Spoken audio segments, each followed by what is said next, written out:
বিষয় নিয়ে আমরা গত জুমায় কথা বলেছিলাম। আজকে আমরা কথা বলবো মুহাম্মদুর রাসূলুল্লাহ ফি ইকামাতিল উখুওয়াতিল ইসলামিয়্যা, ইসলামী ভ্রাতৃত্ব প্রতিষ্ঠায় মুহাম্মদুর রাসূলুল্লাহ। আমরা তো সবাই মুসলিম, এই পরিচয়টা তো ঠিক আছে আমাদের? ঠিক আছে। আমরা কি সবাই চাই পৃথিবীতে ইসলাম টিকে থাকুক? আমরা জান্নাতি হই? তো ইসলাম টিকে থাকার জন্য ইসলামী ভ্রাতৃত্ব টিকিয়ে রাখা ফরজ। যতদিন ইসলাম ভ্রাতৃত্ব থাকবে ততদিন ইসলাম আর মুসলমানরা বিজয়ী হিসাবে থাকবে। যখন মুসলমানদের ইসলামী ভ্রাতৃত্বে বিচ্ছেদ হবে তখন মুসলমানরা আর বিজয়ী বেশে থাকবে না। এখন মুসলমানরা বিজয়ী না পরাজিত? সারা দুনিয়ার মুসলমানরা পরাজিত। কেন বলতে পারেন? সমস্যা কোথায়? আজকে আমরা সংখ্যায় কম আছি না বেশি আছি? অনেক আছি, অনেক আছি। আমাদের টাকা পয়সা অর্থবিত্ত তো কম নাই, কিন্তু আমরা পৃথিবীতে এরকম পরাজিত শক্তি কেন? তার জন্য সবচেয়ে বড় যে দায়টা আমাদের মাথায় চাপা, সেটা হলো আমরা ইসলামী ভ্রাতৃত্ব রক্ষা করি। বেঈমানরা আমাদের ভ্রাতৃত্ব নষ্ট করা যে পরিকল্পনা করেছে সেখানে তারা সফল হয়েছে, আর আমরা ইসলামী ভ্রাতৃত্ব রক্ষা করতে ব্যর্থ হয়েছি।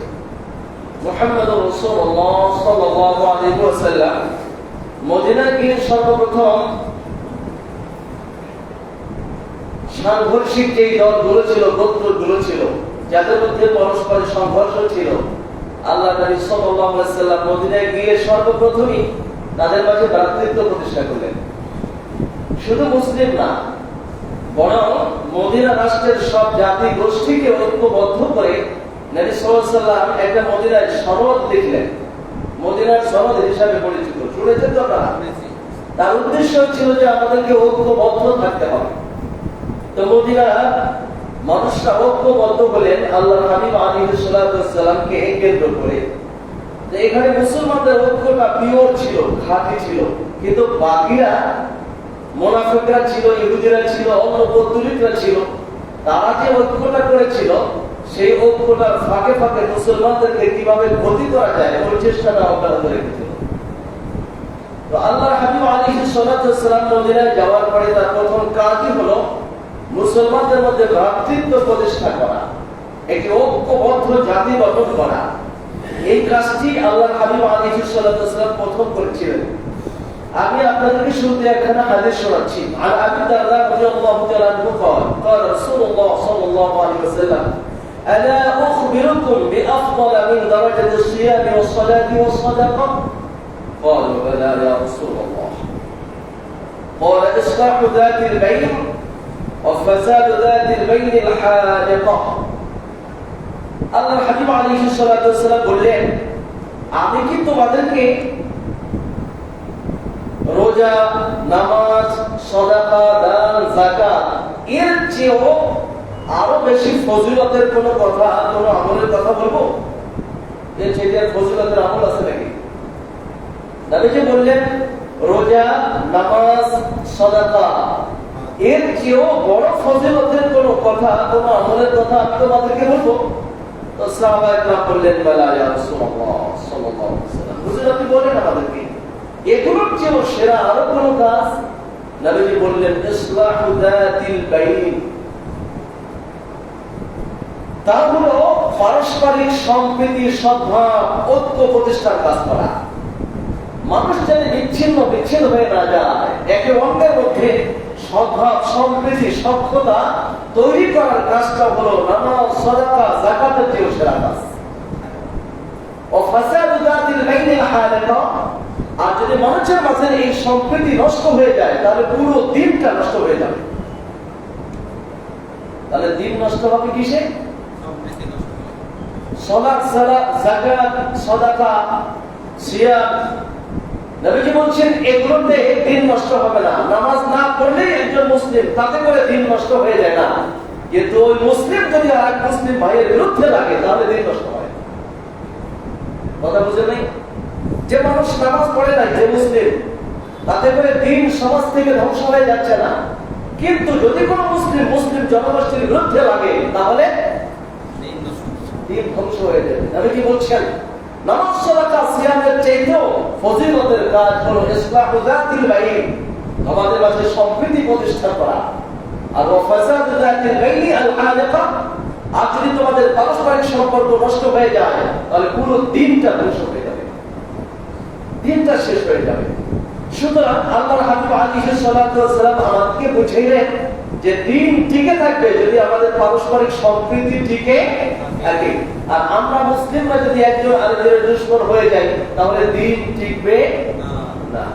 আল্লাহর হাবিব আলাইহিস সালাতু ওয়াস সালাম মদিনায় গিয়ে সর্বপ্রথম যে কাজটি করলেন, মদিনায় যে মুসলমানরা জমা হলেন তাদের এক গ্রুপের নাম হলো মুহাজির। কি নাম বলেন? কি নাম? মুহাজির মানে হলো যারা মক্কার বাড়িঘর থেকে উচ্ছেদ হয়েছে, সমাজ সম্পদ থেকে উচ্ছেদ হয়েছে, শুধু দিনের জন্য যারা মক্কার সব ছেড়ে মদিনায় চলে গেছে এদেরকে বলা হয় মুহাজির বা দেশ থেকে। ওনারা মদিনায় গিয়েছেন। দ্বিতীয় দল হলো আনসার মানে সাহায্যকারী। আনসার মানে যারা মদিনায় আছেন এই সব নিঃস্ব অসহায় দুস্থ বাস্তুচ্যুত মানুষগুলোকে যারা মদিনার মাটিতে আশ্রয় দিয়েছেন তাদেরকে বলা হয় আনসার বা সাহায্যকারী।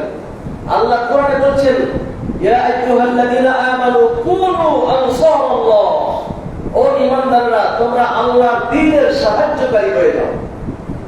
আমরা দ্বীনের সাহায্য করতে প্রস্তুত আছি? তোমরা আল্লাহর দ্বীনের সাহায্যকারী হয়ে যাও। আল্লাহর দ্বীনের সাহায্যকারী না বলে আল্লাহ কথা বলেছেন কুনু আনসারাল্লাহ, তোমরা আল্লাহকে সাহায্যকারী হয়ে যাও। আল্লাহকে সাহায্য করবে কে? আবার আল্লাহকে সাহায্যের প্রয়োজন। আল্লাহকে সাহায্য মানে হলো আল্লাহর দ্বীনকে, যারা আল্লাহর দ্বীনকে সাহায্য করে তারা মূলত কাকে সাহায্য করে? আল্লাহকে সাহায্য করে। তো আমাদের প্রতি এটা আল্লাহ পাকের নির্দেশ যে আল্লাহর দ্বীনকে আমাদের সাহায্য করতে হবে। মদিনার বুকে যে মানুষরা ছিলেন তারা সম্পদশালী, মোটামুটি তারা স্থানীয় জনগণ, তাদের সম্পদ আছে, বাড়িঘর আছে, কিন্তু তাদের কাছে তাদের একদল ভাই বাস্তবিদা থেকে উচ্ছেদ হয়ে মক্কা থেকে চলে গেছেন। ওনাদের কি কিছু আছে? কেউ গেছেন বাড়িঘর শহর সম্পদ ছেড়ে, সব কেউ ছেলে মেয়ে স্ত্রী পর্যন্ত ছেড়ে চলে গেছেন, অথবা বিচ্ছেদ হয়ে গেছে স্ত্রীর সাথে দিনের কারণে। এই মানুষগুলো যে যে অবস্থার মুখোমুখি হয়েছে সবকিছু মেনে নিয়েছে ইসলামের জন্য, সবাই মদিনার মাটিতে গিয়েছে। এখন মানুষ কয় দল? মুসলমান দুই দল, এক দল স্বদেশী আর এক দল রিফিউজি। যদিও আমি এই কথাগুলো মুহাজিরদেরকে ছোট করার জন্য শরণার্থী বলছি না, তারা হিজরতকারী। হিজরতকারী আর শরণার্থী এক না। শরণার্থী যে কোনো কারণে শরণার্থী হতে পারে, কিন্তু হিজরত হয় তখনই যখন শুধু ইসলামের জন্য, দ্বীনের জন্য কেউ দেশ ত্যাগ করে চলে যায়। সুতরাং এই যে শরণার্থীরা ওখানে গিয়েছেন তারা শরণার্থী না মুহাজির? ওনারা ওখানে গিয়েছেন। এখন মুহাজিররাও মুসলিম, আনসাররাও মুসলিম। আল্লাহর হাবিব আলাইহিস সালাতু ওয়াস সালাম তাদের মাঝে ভ্রাতৃত্ব তৈরি করে দিলেন। এখন একজনকে বললেন, এই তুমি আব্দুল্লাহ, এই একজন আব্দুর রহমান, তোমরা দুজন ভাই। নবীজি সাল্লাল্লাহু আলাইহি ওয়াসাল্লাম ধরে ধরে এক মুহাজিরকে আর এক আনসারের ভাই বানায় দিয়েছেন। এই ভাইদের মধ্যে একজন মদিনার প্রতিষ্ঠিত মানুষ, উনি হচ্ছেন আল্লাহর হাবিবের সাহাবী সাআদ বিন রবিয়া, মদিনার আনসার। আরেকজন মক্কা থেকে হিজরত করেছেন, এই মুহাজির হচ্ছেন আব্দুর রহমান ইবনে আউফ। আল্লাহর হাবিব আলাইহিস সালাতু ওয়াস সালাম দুজনের মধ্যে ভ্রাতৃত্ব সৃষ্টি করে দিলেন। আমাদের দেশে কিছু মানুষ বলে না, ও আমার ধর্মের ভাই। আছে না দেশে? কেউ ধর্ম কলা বানায়, ধর্ম মেয়ে বানায়, ধর্ম ভাই বানায়, তাই না? হ্যাঁ, ধর্ম ভাই আসলে মুমিনরা সবই একে অন্যের ধর্মীয় ভাই। কি ভাই? দ্বীনি ভাই। আল্লাহ নিজে কোরআনে বলেছেন, ইন্নামাল মুমিনুনা ইখওয়াতুন ফাসলিহু বাইনা আখাওয়াইকুম ওয়াত্তাকুল্লাহ। মুমিনরা সব একে অন্যের ভাই। কারা? শব্দ শুনেন, কারা ভাই? মুমিনরা একে অন্যের ভাই। না বলছেন নামাজীরা, হজ আদায়কারীরা, যাকাত দাতারা, জামাত ইসলামরা একে অন্যের ভাই, তো হিজবুল্লাহরা একে অন্যের ভাই, ইসলামী আন্দোলনের লোকরা একজন অন্যের ভাই, বিএনপির লোকরা একজন অন্যের ভাই। নবীজি সাল্লাল্লাহু আলাইহি ওয়াসাল্লাম এই সব জাতীয় আসাবিয়া, সাম্প্রদায়িকতা, গোত্র প্রীতি, দল প্রীতি, অঞ্চল প্রীতিকে মাটির সাথে মিশিয়ে দিয়েছেন। নবী সাল্লাল্লাহু আলাইহি ওয়াসাল্লাম আরাফার ময়দানে ভাষণ দিতে গিয়ে বলেছেন, শোনো, তোমরা যারা আমার সামনে এখানে উপস্থিত আছো, আলা কুল্লু শাইইন মিন আমরিল জাহিলিয়াতি তাহতা কদামাইয়া মাওদু।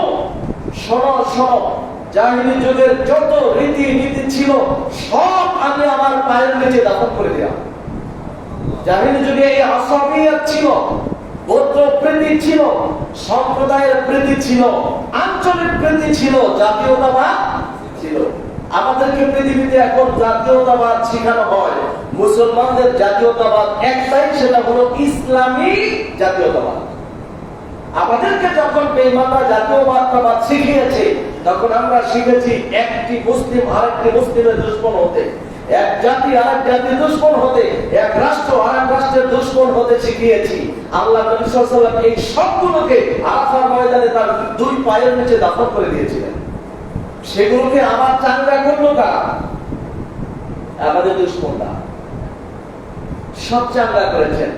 আল্লাহর হাবিব আলাইহিস সালাতু ওয়াস সালাম এই দুজন সাহাবী আব্দুর রহমান ইবনে আওফ এবং সাআদ বিন রাবি দুজনের মাঝে ভ্রাতৃত্ব প্রতিষ্ঠা করে দিলেন। বললেন, এরা একজন আরেকজনের ভাই। ও সাআদ, তোমার ভাই হচ্ছে আব্দুর রহমান। ওরে আব্দুর রহমান ইবনে আওফকে বললেন, ভাই আব্দুর রহমান, তুমিও মুসলিম, আমিও মুসলিম, তুমি ভিটা বাড়ি থেকে উচ্ছেদ হয়ে আমার দেশে এসেছো, আমার বাড়িতে এসেছো। আজ আমার সম্পত্তির অর্ধেকটার মালিক তুমি, অর্ধেকটার মালিক আমি। সুবহানাল্লাহ বলুন। গোবরটা তো শুনতেছেন কথা? এই বাড়িতে তো আছে তো?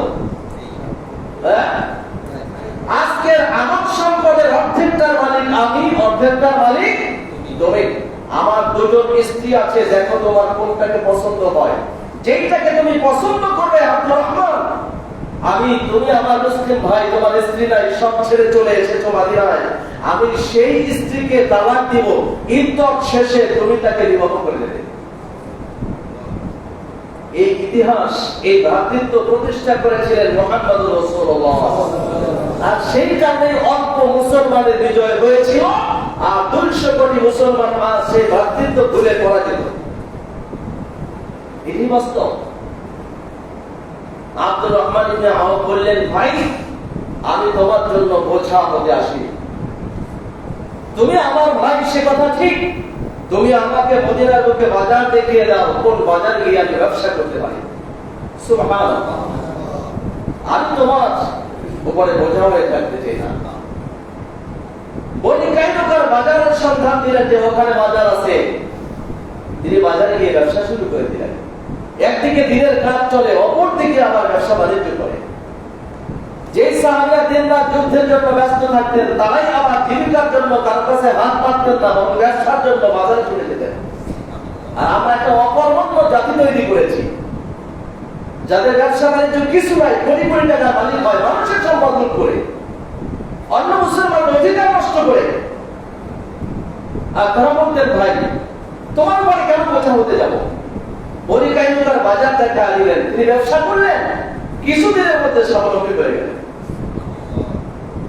এক ভাই আর এক ভাইকে সহযোগিতা করতেন, ভিক্ষার জন্য না স্বাবলম্বী হওয়ার জন্য, এটা করে দিয়েছেন। কয়েকদিন পরে তিনি বিবাহ করেছেন, টাকা পয়সা উপার্জন করে। কিন্তু মুহাজির যে অফারটা দিয়েছেন, তাকে পৃথিবীতে দেওয়ার মতো এখন কেউ আছে?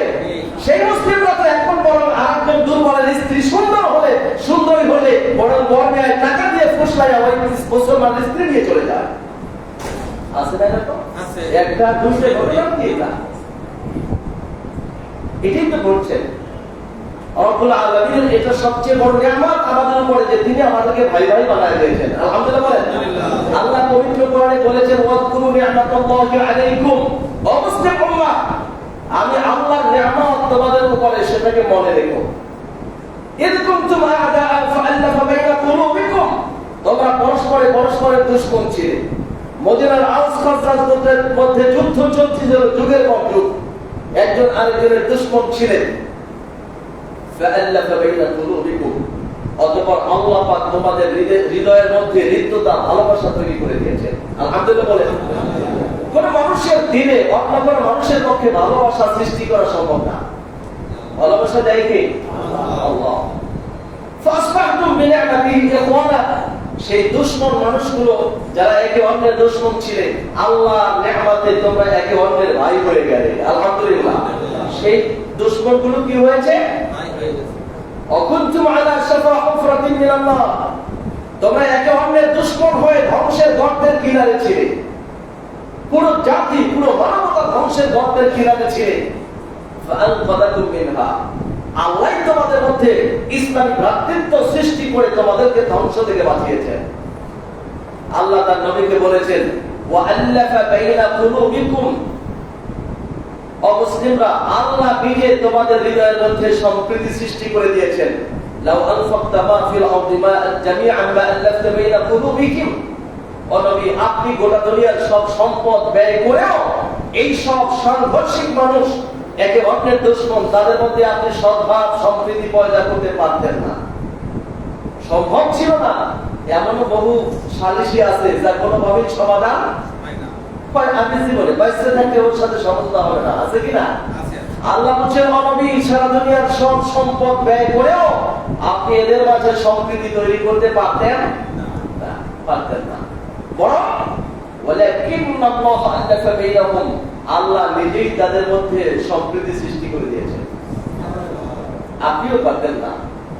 সেই যে যুদ্ধে এক গ্রুপের হাতে আরেক গ্রুপের বাবা, ছেলে, ভাই, চাচা সব খুন হয়েছে, আর তাদের একজন সন্তানের সাথে ওই গ্রুপের সাথে ভালোবাসা সৃষ্টি এত সহজ? হ্যাঁ, আমাদের দেশ যতদিন আছে ততদিন মুক্তিযোদ্ধা রাজাকারের সম্পর্ক হবে? হবে না, পারবেন না, পৃথিবীর কারো পক্ষে সম্ভব না। কিন্তু আল্লাহ বলছেন, সারা দুনিয়া সব সম্পদ ব্যয় করেও এই সব মানুষের মাঝে সম্পর্ক, সদ্ভাব, সম্প্রীতি তৈরি করতে পারতেন না। আল্লাহ নিজ দায়িত্বে ভালোবাসা তৈরি করে দিয়েছেন। এটা ঈমানের কারণে। কিসের কারণে? ঈমানের কারণে আল্লাহ পাক ভালোবাসা তৈরি করে দিয়েছেন। আল্লাহর হাবিব আলাইহিস সালাতু ওয়াস সালামের সাহাবীরা আনসাররা বলছেন, হুজুর মদিনায় যে সব মুহাজিররা এসেছে, আমাদের অনেক খেজুরের বাগান আছে, আপনি সবগুলো আমাদের মাঝে সমভাবে বন্টন করে দেন। আমরা অর্ধেকের মালিক থাকি, মুহাজিররা অর্ধেকের মালিক থাকি। সুবহানাল্লাহ। এটা প্রস্তাব দিচ্ছে।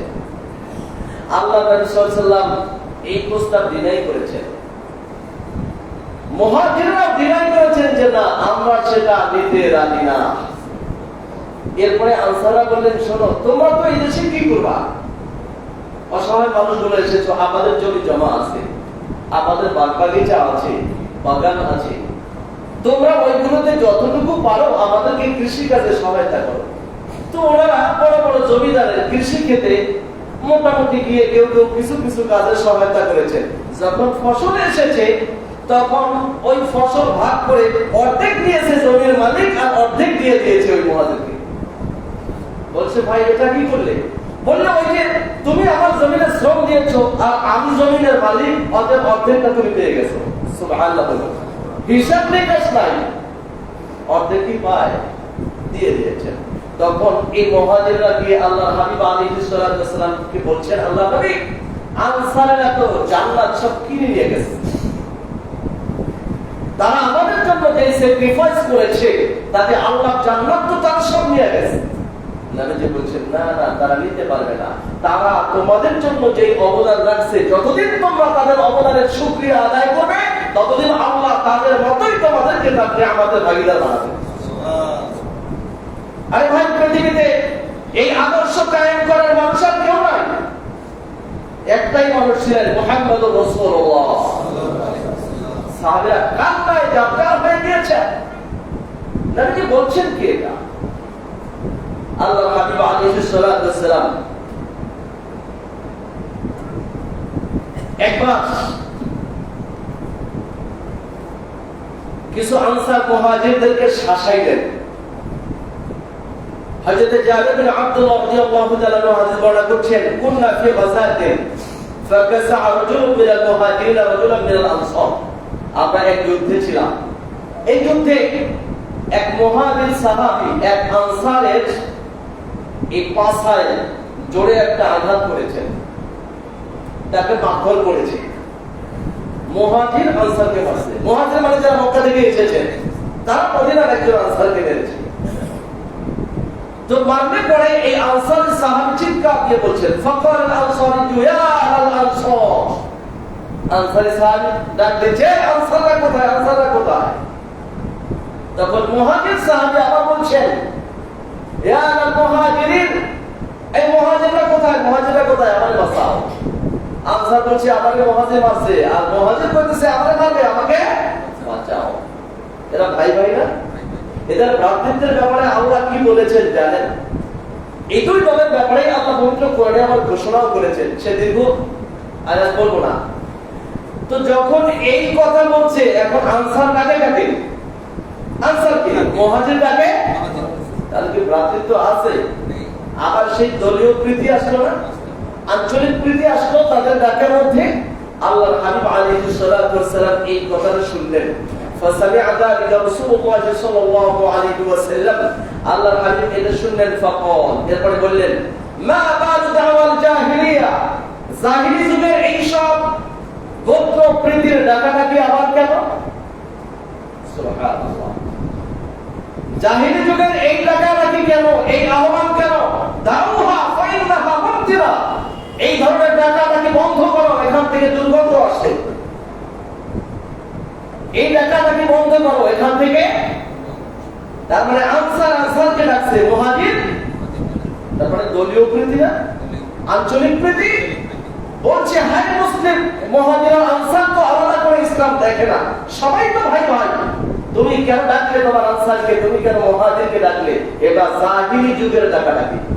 কিসের ডাকাডাকি? আজও কি দলীয় ভাবে এরকম ডাকাডাকি আছে নাকি নাই? আছে। তাহলে মনে রাখবেন, এই ডাকাডাকি কোনো দলীয় ডাকাডাকি নয়, এটা কেউ সাম্প্রদায়িক দলীয় প্রীতি নয়, এটা হচ্ছে জাহেলিয়াতের আসাবিয়্যাত তথা সাম্প্রদায়িকতা। নাউযুবিল্লাহ বলুন। ইসলামে এই ধরনের কোনো ডাকাডাকি নাই। ইসলামের সালিসিতে পক্ষ বিপক্ষ নাই। ইসলামে যখন কেউ সালিসিতে বসে, তখন দুই পক্ষের চারজন সালিসি প্রত্যেক লোকের অধিকার নিশ্চিত করার জন্য বসে। বুঝলেন? আর তবে সালিসিতে রাখি যে আপনি দুজন নেন আর ও দুজন নেই, নিয়ে কি করবে? আমি যার পক্ষে আছি, আমি শুধু তার পক্ষেই বলতে পারবো অন্তভাবে, ঠিক না? এর জন্য আমাকে নিচে হলে ৫,০০০ টাকা দেওয়া লাগবে, জিতে দেবো সালিসিতে। আছে নাকি না? এটা জাহেলি যুগের সালিসি। কোন যুগের সালিসি? লজ্জা পেতেছে? কোন যুগের? নবীজি বললেন, দাউহা মা বা'দু দাওয়াল জাহিলিয়া, জাহিলি যুগের এই ডাকাডাকি আমার কেন? দাউহা ফাইন্নাহা মুনতিরা, এই মুনতির দাও, এটা থেকে দুর্গন্ধ আসছে।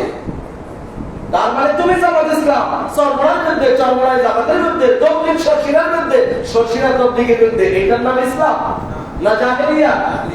আপনি আপনার দলকে ভালোবাসবেন, এটা কথা নয়। আপনি সবার আগে মুসলিমকে ভালোবাসবেন। কাকে ভালোবাসবেন?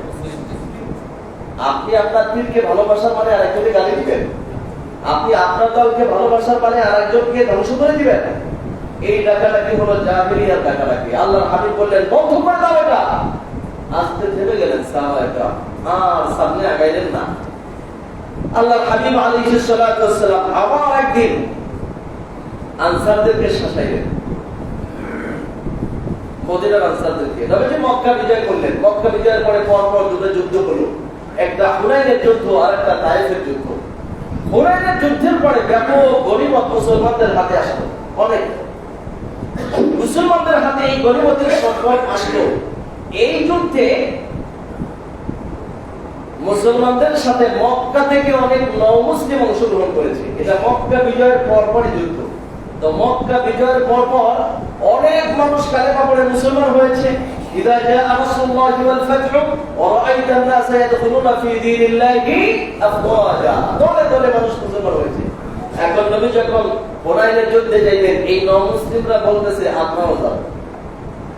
হাত প্রতিঘাত খেয়ে যারা 21 বছর, 20 বছর, 18 বছর, 15 বছর, 10 বছর ধরে মুসলিম, অসংখ্য যুদ্ধে অংশগ্রহণ করেছে, আর এই মুসলিম দুইজনের ঈমান কি সমান? চিন্তা চেতনা এক হতে পারে না। কেউ ময়দানে রক্ত দিয়েছে, আর একজন 10 বছর পরে এসে সেই রক্তের পক্ষে দাঁড়াইছে, দুইটা এক।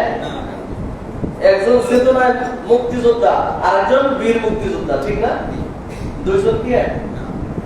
এখন এই মুসলিম যারা, এরা হুনাইনের যুদ্ধে অংশগ্রহণ করেছেন, ব্যাপক সম্পদ আছে। নবী সাল্লাল্লাহু আলাইহি ওয়াসাল্লাম এই যুদ্ধে মুসলিমদেরকে সব সম্পদ দিয়ে দিলেন, আনসারদেরকে কিছু দিলেন না। বুঝলেন নাকি কেন দিলেন? নবীজি চাচ্ছেন যে এই লোকগুলো যারা নতুন মুসলমান হয়েছে, তারা ইসলামের সৌন্দর্য, আমি নবীর উদারতা দেখুক। এই লোকগুলোই এক সময়, তাদের পূর্বপুরুষরাই এক সময় আমাদের এই মুহাজিরদেরকে তাড়িয়ে দিয়েছিল মক্কায়, আমাকে হত্যার প্ল্যান করেছিল। আমি মক্কায় এসে তাদের মাফ করে দিয়েছি, যুদ্ধে যখন সম্পদ পেয়েছে তাও তাদেরকে দিয়ে দিয়েছি। অতএব তারা বুঝুক আমি কত বড় ক্ষমাশীল। সুবহানাল্লাহ। অতএব এই আমার উদারতা দেখে তারা আরো ইসলামের প্রতি আকাঙ্ক্ষী হয়ে যাবে।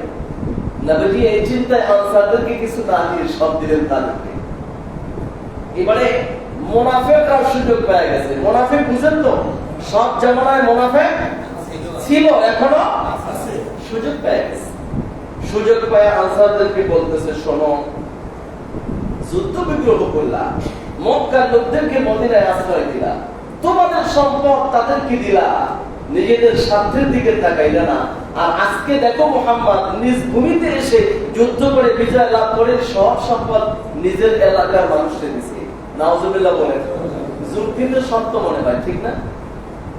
দেখো তার এলাকায়, দেখো দেশ প্রীতি কাকে বলা হয়, অঞ্চল প্রীতি, সব দিয়ে দিছে তাদেরকে। এই খপ্পরে মুনাফিকের এই সাজানো কথায় কেউ কেউ একটু ধরা গেছে। ওনারা বলতে লাগলেন, আসলে তো নবী সাল্লাল্লাহু আলাইহি ওয়াসাল্লাম তাহলে ইনসাফ করতে পারলেন না। নাউজুবিল্লাহ বলুন।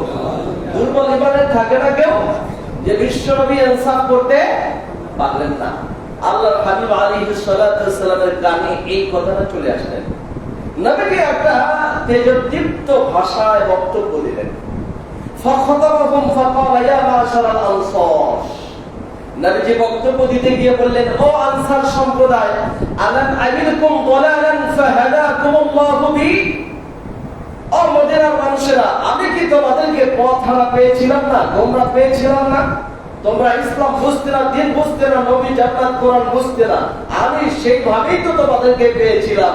আল্লাহ তো আমার মাধ্যমেই তোমাদেরকে হিদায়াত দিয়েছেন। আবার বললেন, অকুনতুম মুতাফাররিকিন ফাআল্লাফাল্লাহু বি। তোমরা তো বিচ্ছিন্ন ছিলে, একে অন্যের দুশমন ছিলে, আর যুদ্ধ বিগ্রহ চলতেছিল তোমাদের মাঝে। আল্লাহ তো আমার মাধ্যমেই তোমাদের মধ্যে সম্প্রীতি সৃষ্টি করে দিয়েছেন। ওয়াআলাদান ফাআলাকুমুল্লাহু বি। তোমরা মদিনার মানুষরা দরিদ্র ছিলে, খুব বেশি সম্পদের মালিক ছিলে না। আমি নবীর সাথেই তো যুদ্ধ করে করে বিজয় লাভ করেছো, এখন বিশাল সম্পদের মালিক। কথা সত্য। শোনো, আল্লাহ নবী যখন এই বক্তব্যগুলো দিতেছেন, তখন আনসারদের মাথার মধ্যে ঢুকেছে, একটা যুদ্ধের কিছু সম্পদ নবী গনিমত দিয়ে দিলেন, তাদেরকে আর আমরা অভিযোগ করে ফেললাম, নবীর কারণেই তো আমরা প্রতিষ্ঠিত হয়েছি, নবীর জন্যই তো মদিনা ইসলামের রাষ্ট্র হয়েছে, নবীর জন্যই তো আমরা আনসারের মর্যাদা পেয়েছি। আল্লাহ আমাদের ব্যাপারে কত কথা বলেছেন, হ্যাঁ এই কথা বলে ফেললাম কেন? নবী যখনই বলে, আমার মাধ্যমেই তো তোমাদের মধ্যে ভালোবাসা, আমার মাধ্যমেই তো তোমরা ধনী হয়েছো, আমার মাধ্যমেই তো তোমরা হিদায়াত পেয়েছো, প্রতিবারে আনসাররা বলছেন, আল্লাহু ওয়া রাসূলুহু আমান। অবশ্যই আল্লাহ এবং তার রাসূলের আমাদের উপরে সীমাহীন অনুগ্রহ। আল্লাহ নবী সাল্লাল্লাহু আলাইহি ওয়াসাল্লাম এবারে বললেন, শোনো, লাউ শি'তুম লাকুনতুম জি'তানা কাযা ওয়া কাযা। তোমরা চাইলে বলতে পারো যে আমরা ইসলামের জন্য এই করেছি, এই করেছি, এই করেছি, টাকা দিয়েছি, পয়সা দিয়েছি, অর্থ দিয়েছি, এটা তোমরা বলতে পারো, সেই ইতিহাস ঠিক। কিন্তু শোনো, আতাউনা আইয়াযহাবান নাসু বিশ-শাত ওয়াল বাঈর ওয়া তাযহাবুনা বিল নাবিকি ইলা রিহালিকুম। তোমরা কি খুশি হইবা না যে আজকের মানুষেরা গনিমতের যুদ্ধের ময়দান থেকে উট ভেড়া বকরি নিয়ে বাড়িতে যাইবে, আর তোমরা মুহাম্মদুর রাসূলুল্লাহ সাল্লাল্লাহু আলাইহি ওয়াসাল্লামকে নিয়ে বাড়ি যাইবা? সুবহানাল্লাহ বলুন। বুঝেন নাই? তোমাদের তো খুশি হওয়া উচিত, আমি তাদেরকে উট ভেড়া বকরি দিয়েছি, আর তোমাদেরকে দিয়েছি আমাকে নিজেকে। তোমরা আমাকে নিয়ে বাড়ি যাইবা আর তারা যাবে কি নিয়ে? আল্লাহর হাবিব আলাইহিস সালাতু ওয়াসসালাম থেকে আরো একবার ওরা একটু কথা বলেছিলেন আনসাররা, যে নবী মক্কা এসে পড়ছে, মক্কা বিজয় করেছে, মনে হয় নবী আর মদিনায় যাবেন না, কারণ তিনি তার দেশে এসে পড়েছেন, ওদের দেশের মায়া দেশে থেকে যাবেন। নবীজি বললেন, ও আনসাররা শোনো, আল মাহইয়া মাহইয়াকুম ওয়াল মামাতু মামাতুকুম, আমার জীবন তোমাদের জীবন, আমার মরণ তোমাদের মরণ। আমি যতদিন বেঁচে থাকি তোমাদের সাথে বেঁচে থাকবো, আমি যখন মারা যাইব তোমাদের ভূমিতেই মারা যাইব। নবী সাল্লাল্লাহু আলাইহি ওয়াসাল্লাম যেখানে কোনো সংঘাত হতো তা বন্ধ করার চেষ্টা করতেন, স্থায়ী ভালোবাসা প্রতিষ্ঠিত করে দিলেন সাহাবায়ে কেরামের মধ্যে। এই ভালোবাসা সংঘাত সম্পর্ক সম্পৃক্তি নষ্ট হওয়ার জন্য একমাত্র দায়ী হলো অবৈধ গোত্র প্রীতি, দল প্রীতি বা সাম্প্রদায়িকতা। সাম্প্রদায়িকতা খারাপ নয়, অন্ধ সাম্প্রদায়িকতা খারাপ। কথা বুঝতে পারলেন? দল প্রীতি খারাপ না, কিন্তু দলাদলি এবং দলীয় বিদ্বেষ সেটা খুব খারাপ। আপনি দলবদ্ধ একটা জনগোষ্ঠী তৈরি করবেন, তারা সবার কল্যাণে কাজ করবে, আপনি কি একা কোনো কাজ করতে পারবেন ভাই? হ্যাঁ, আমরা মসজিদের পাশে মাদ্রাসা করছি, কি মসজিদের মুসল্লি কয়জন? কতজন আছে? কতজন? হাজারো মানুষকে নিয়ে। সুতরাং দলবদ্ধ থাকা এটা তো আমার মসজিদ সাহেব যাচ্ছে, জুমাতে জানান করবেন, হাজিদের করে রাখবেন। আল্লাহর হাবিব আলাইহিস সালাতু ওয়াসসালাম বলেছেন, লাইসা মিন্না মান দাআ ইলা আসাবিয়্যাতিন, যারা সাম্প্রদায়িকতার দিকে মানুষকে ডাকে। কিসের দিকে? সাম্প্রদায়িকতার দিকে, দলীয় প্রীতির দিকে, গোত্র প্রীতির দিকে, জাতীয়তাবাদের দিকে যারা মানুষকে ডাকে, অবৈধ সাম্প্রদায়িকতার দিকে যারা মানুষকে ডাকে, আল্লাহর নবী আলাইহিস সালাতু ওয়াসসালাম বলছেন তারা মুসলিম নয়।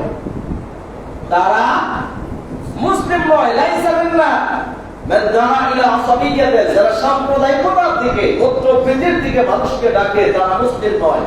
লাইসা মিন্না মান ক্বাতালা আলা আসাবিয়্যাতিন, তারা মুসলিম নয় যারা সাম্প্রদায়িকতার জন্য লড়াই করে, যারা দলীয় প্রীতির জন্য লড়াই করে, গোত্র প্রীতির জন্য লড়াই করে, তারা মুসলিম নয়। লাইসা মিন্না মান মাতা আলা আসাবিয়্যাতিন, এই জাতীয় গোত্র প্রীতি বা সাম্প্রদায়িকতা নিয়ে যারা মারা যাবে তারা মুসলিম নয়। নাউযুবিল্লাহ বলুন। হাদিসটার ভয়াবহতা বুঝলেন কি? অতএব গোত্র প্রীতি না ইসলাম প্রীতি? ইসলাম প্রীতি।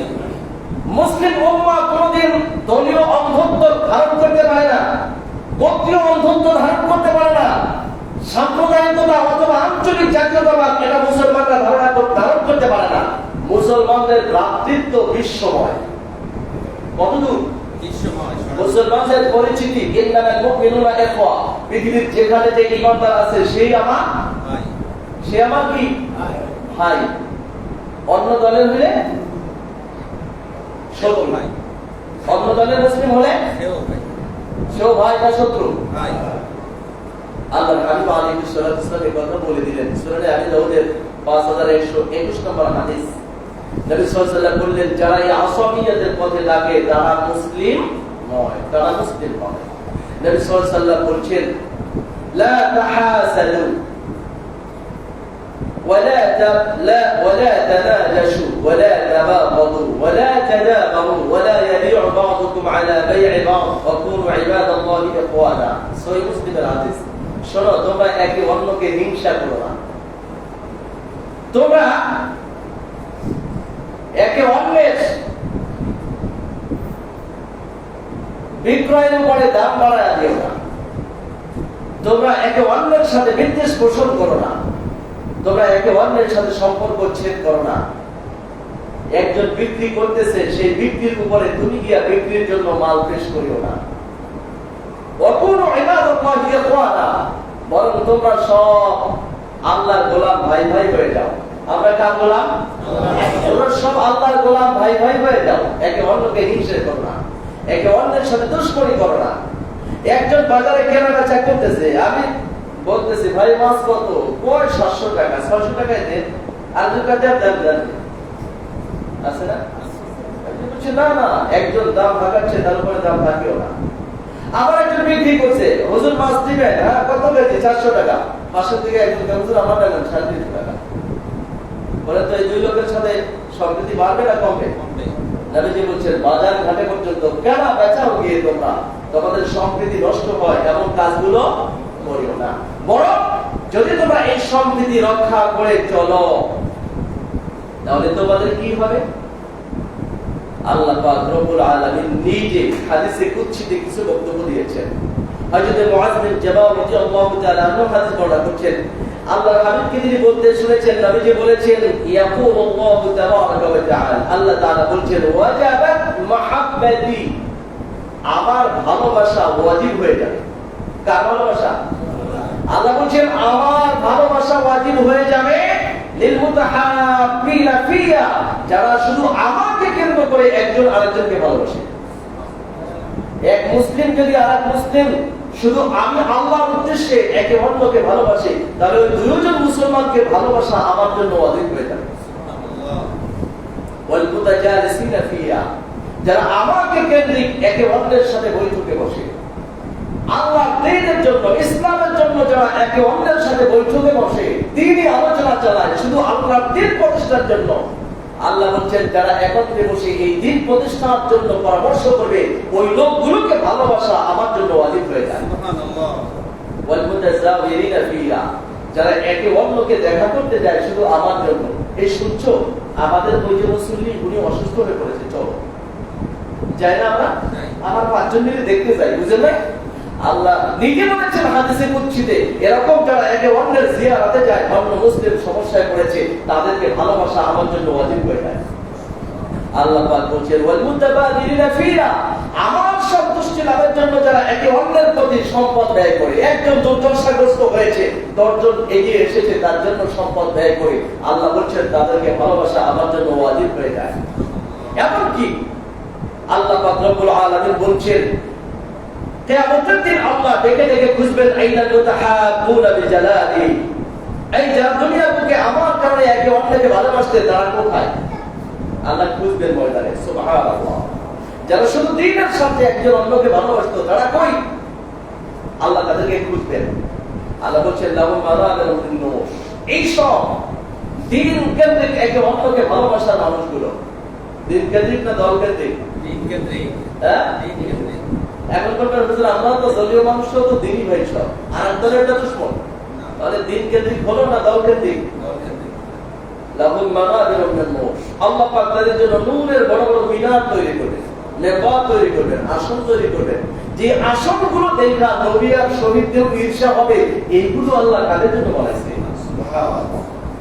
সুতরাং আমরা আমাদের ভালোবাসা রক্ষা করব, পারা যাবে ইনশাআল্লাহ। ইনশাআল্লাহ। যদি রক্ষা না করি তাহলে কি হবে জানেন? আমাদের ক্ষতি হবে না, আল্লাহর দ্বীনের ক্ষতি হবে। আমাদের যা ক্ষতি হবে তার চাইতে বেশি ক্ষতি হবে কিসের? দ্বীনের ক্ষতি হবে।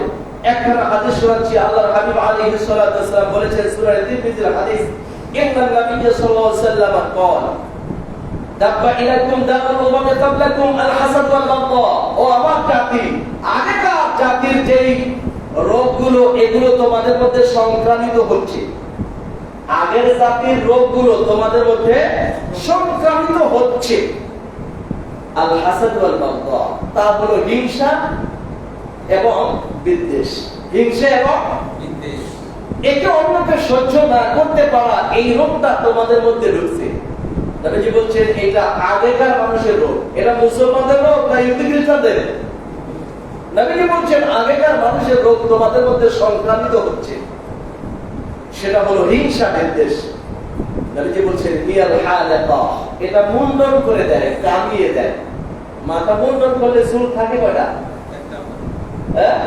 চামড়া ছাড়া। নবীজি বলছেন এটা হলো মুন্ডনকারী, এটাই মুন্ডন করে দেয়। মুসলমানদের পারস্পরিক হিংসা বিদ্বেষ এটাই মুন্ডন করে দেয়, কামিয়ে দেয়। নবীজি বলছেন লা আকুলু তাহরিকু শার, আমি এই কথা বলছি না মুসলমানের পারস্পরিক বিদ্বেষের কারণে মাথা কামাইয়া দেয়, এই কথা বলছি না, বরং তাহরিকু দ্বীন, দ্বীনটাকে মুন্ডন করে শেষ করে দেয়, দ্বীনের অস্তিত্বই ঠিক না। মুসলমানদের পারস্পরিক বিদ্বেষ ভ্রাতৃত্ব যখন নষ্ট হয়ে যায়, তাতে মুসলমানের ক্ষতি বেশি হয় না ইসলামের বেশি ক্ষতি হয়? বলছেন এতে ইসলামের মুন্ডন হয়ে যায়, ইসলামের অস্তিত্ব খতম হয়ে যায়।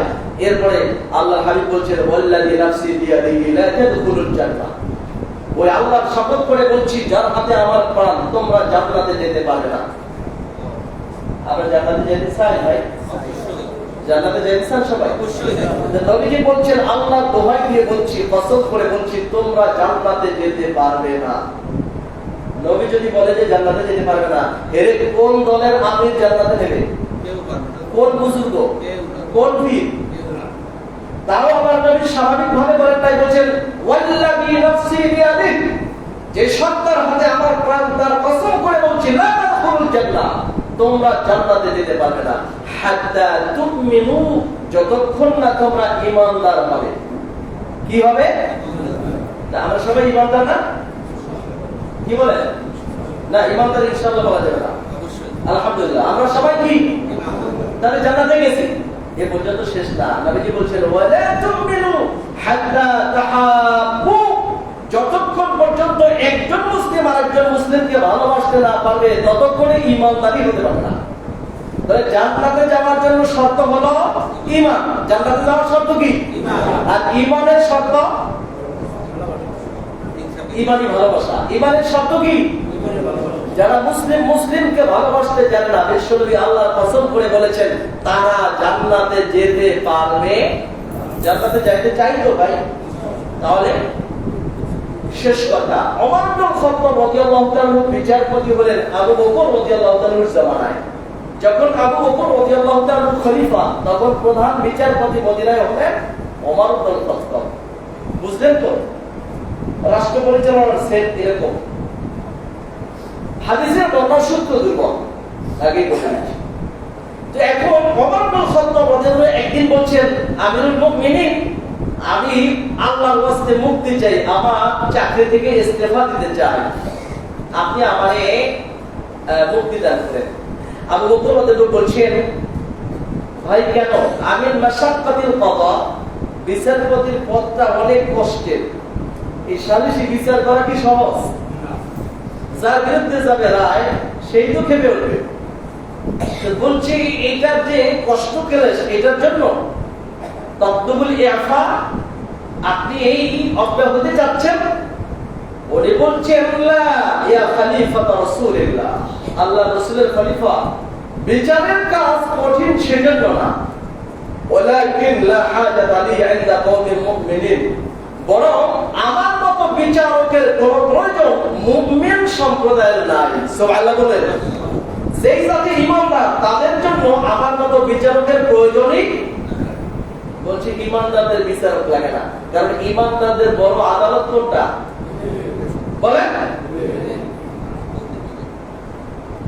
তিনি বলছেন যে আমিরুল মুমিনিন শোনেন, আরাফা কুল্লু মিনহুম মা লাহু মিন হাক্কিন ফালাম ইয়াতলুব আকসারা মিনহু। ঈমানদার জাতি আল্লাহর নবীর হাতে প্রত্যেকে তার অধিকার জানে যে আমার কতটুকু পাওনা, তার চেয়ে একটু বেশি কেউ গ্রহণ করে না। দুই, ওয়ামা আলাইহি মিন ওয়াজিবিন ফালাম ইউকাসসির ফি আদাইহি, প্রত্যেকে তার দায়িত্ব বোঝে, সে দায়িত্ব পালনে একটু ত্রুটি করে না। সুবহানাল্লাহ। অধিকারের চেয়ে বেশি একটু দেয় না, দায়িত্ব যা আছে তা পালনে একটু ত্রুটি করে না। আহাব্বা কুল্লু মিনহুম লিআখিহি মা ইউহিব্বু লিনাফসিহি, প্রত্যেকটা মুসলমান নিজের জন্য যা পছন্দ করে অন্য মুসলমানের জন্য তাই পছন্দ করে। ইযা ওয়াবা আহাদুহুম তাফাক্কাদুহু, যদি কেউ তাদের হারিয়ে যায়, সন্ধান পাচ্ছে না, তাহলে সবাই মিলে তারে খোঁজ করে বের করে। আলহামদুলিল্লাহ বলেন। আর মুসলমানরা এখন গুম করে ফেলায়, তার হদিস পাওয়া। বলছে কেউ যদি হারিয়ে যায়, গুম হয়ে যায়, তাহলে সবাই মিলে তাকে খুঁজে বের করে। দুই, ইদা মারাদা আদুহু, তাদের একজন যদি অসুস্থ হয়ে পড়ে, সবাই মিলে তার সেবা করে। ওয়া ইদা ইফতাকারা আ'ানুহু, কেউ যদি কোনো কারণে দরিদ্র হয়ে যায়, তাহলে ধনীরা সবাই মিলে তাকে সাহায্য করে। ওয়া ইদা উসিবা ওয়াসুহু, যদি কেউ কোনো কারণে আক্রান্ত হয়ে যায়, বন্যা বলেন, দুর্ঘটনা বলেন, কোন কারণে আক্রান্ত হচ্ছে, সবাই তার কাছে গিয়ে দাঁড়িয়ে সহমর্মিতা জানায়। আর দীনুকুমুন নাসিহা, তাদের ধর্মটা হলো কল্যাণ কামনার ধর্ম। তাদের ধর্ম কি? কল্যাণ কামনার ধর্ম। অখুলুকুহুম আর তাদের চরিত্র হলো আল আমরু বিল মারুফ ওয়ান নাহয়ু আনিল মুনকার। প্রত্যেকটা মানুষ ভালো কাজের আদেশ করে, অন্যায় কাজে বাধা দেয়। ফাফি বা ইয়াহতাসিবুন, এই যেই জাতির চরিত্র বলে তারা আদালতে মামলা করবে কেন? সুবহানাল্লাহ বলুন। যেই জাতির প্রত্যেকটি মানুষের এই চরিত্র, তারা আদালতে মামলা করবে কেন? এজন্য 1 বছর হয়েছে মামলা আদালতে আসে না। আর আমাদের দেশে বর্তমানে 43 লক্ষ মামলা আছে এই 56,000 বর্গ মাইলের ছোট্ট দেশে। তা ম্যাক্সিমাম মুসলমানের বিরুদ্ধে দিয়েছে। এগুলো সব সত্য তো? আমাদের জান্নাতের রাস্তা নামাজ রোজার কারণে তো সহজ হয়ে গেছে নাকি? শুরুর হাদিস মনে আছে? নামাজ রোজা যাকাত দিয়ে জান্নাত না সম্প্রীতি দিয়ে জান্নাত। আল্লাহর হাবিব আলাইহিস সালাতু ওয়াস সালাম আমাদের মাঝে, মুসলিম উম্মার মাঝে এই ভালোবাসা প্রতিষ্ঠিত করেছিলেন বিদায়ী মুসলিম সমাজে একটা শান্তি এসেছিল, আর মুসলিম জাতি গোটা দুনিয়া বিজয় করেছিল। যেদিন মুসলমানরা বিজাতির খপ্পরে পড়ে তাদের সম্প্রীতিকে গোত্র প্রীতি, দল প্রীতি, জাতীয়তাবাদ আর আঞ্চলিক মতবাদের পিছনে লেগেছে, সেদিন থেকে মুসলমান ধ্বংস হতে শুরু করেছে। এটাই বাস্তব। আল্লাহ আমাদের এখান থেকে হেফাজত করে। আমাদের একটা ভাই, আপনারা তো সবাই চিনবেন, ইব্রাহিম নামে নাকি? বাদল ভাই আছে?